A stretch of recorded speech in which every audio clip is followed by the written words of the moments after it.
oh, by the way, we built the pyramids. No. None of that. In fact, the archaeologists say not only that the pyramids built, that the Egyptians built the pyramids, but they say that they built them as tombs. Okay. What's the evidence? Zero. Zilch. Not one pyramid was ever found to host a mummy. Not one mummy was ever found in a pyramid. Not one. And I'm not just talking about Egypt. I'm talking about all around the world. And it's funny because you know how they do all these like historic, History Channel and all this stuff. They have all these nice documentary, and they show you where they found the pyramids and the tombs and all this and Tutankhamun and all this, and then they splice and they cut directly into the pyramids. So you think the mummies were found in the pyramid, but in fact the mummies were found. Most of the king's mummies were found in the King's Valley, far from the pyramids. Some of the pyramids, they had to dynamite their way into the pyramid. They couldn't find an entrance. When they got inside the pyramid, there was the sarcophagus, the so-called sarcophagus in the middle. It had a slab. Some of them had slabs that were like 40 tons slabs sealing the sarcophagus. They would unseal it, pull the slab off, still no mummy. What was their conclusions? Grave robber. Those grave robbers, they were unbelievable. They just walked through the walls because they had to dynamite their way in. So those grave robbers got there before. They must have walked through the walls, got in there, picked up the 40-ton slab on top of the sarcophagus, pulled all the stuff out, including all the bones and everything else, which, wonder what they would do with, and then, closed it back up, resealed it, just to make sure they didn't disturb anything, and then walked back out with all of this stuff. This doesn't make sense. Now, there's other things that don't make sense. There's nowhere on these pyramids that it says, I built this for my tomb, I was born then and I died then.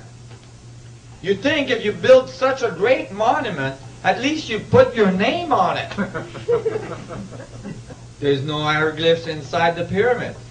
And Lord knows that the Egyptians put hieroglyphs everywhere. So why didn't they not write inside the pyramids?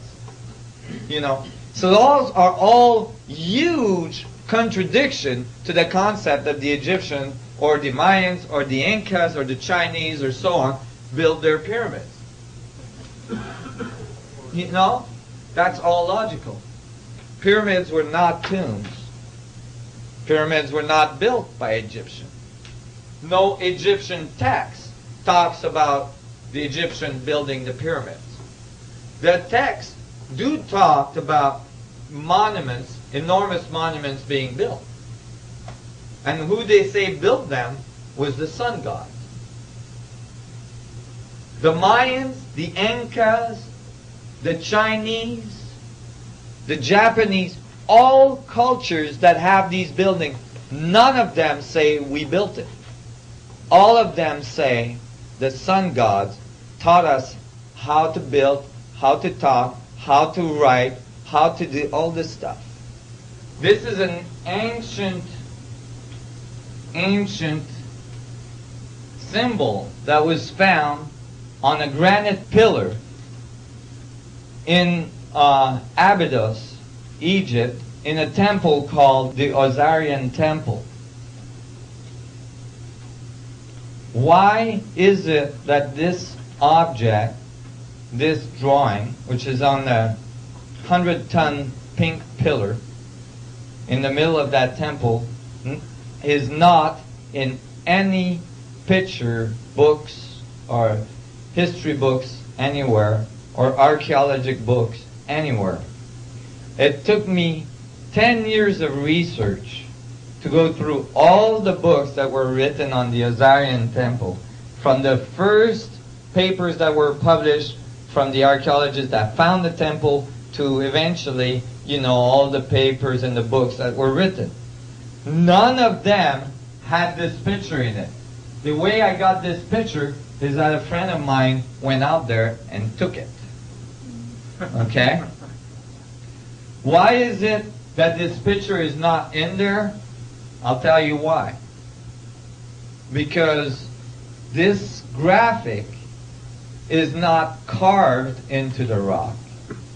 It's not etched into the rock. This graphic is actually burnt, laser burnt, into the atomic structure of that pillar.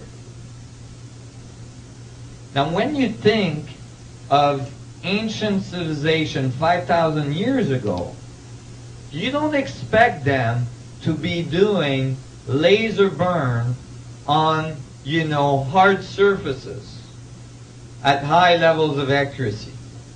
Okay? Archaeologists have a really hard time explaining these things. When they can't explain something, usually the tendency is not to popularize it. So they leave it out. Some of these symbols that are in the Osirian temple, there's no writing in all of that temple. Not one piece of writing. All there is these things. There's a few of them. Some of them are chipped. Well, the laser burn is through the rock. So that actually, even if you chip it, it still appears on the rock. We have no current technology to reproduce this. That's why you don't find this in history books. The other thing is that the Osirian temple is 50 feet below all the other temples at Abydos. The archaeologists tried to say, oh, the Egyptians dug 50 feet and then started building. Well, the Egyptians never did that to any other building.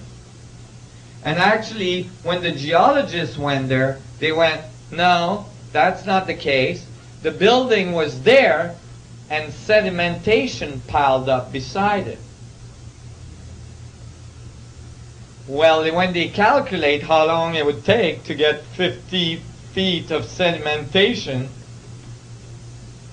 that temple is no longer 4,000 to 5,000 years old. That temple is 9,000 to 12,000 years old. Maybe 10,000 years old.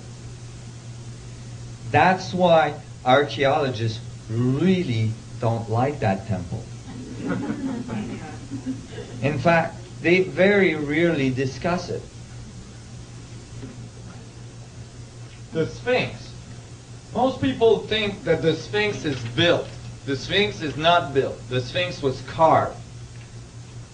The Sphinx was carved right out of the enclosure of the Giza Plateau. Now, when you look at the paws of the Sphinx, you might notice that there's like brick-like structures on it, so it looks like it's built. Those are repairs that were done later in history. But the Sphinx was carved, and actually there's evidence that the head of the Sphinx was recarved. It used to be a lion's head, but it was recarved into a pharaoh's head by one of the pharaohs. However, there is erosion patterns on the Sphinx that is a telltale sign that the Sphinx had to be carved when there was a lot of rain hitting it because of the erosion on it. We know when the last time this area had a lot of rain.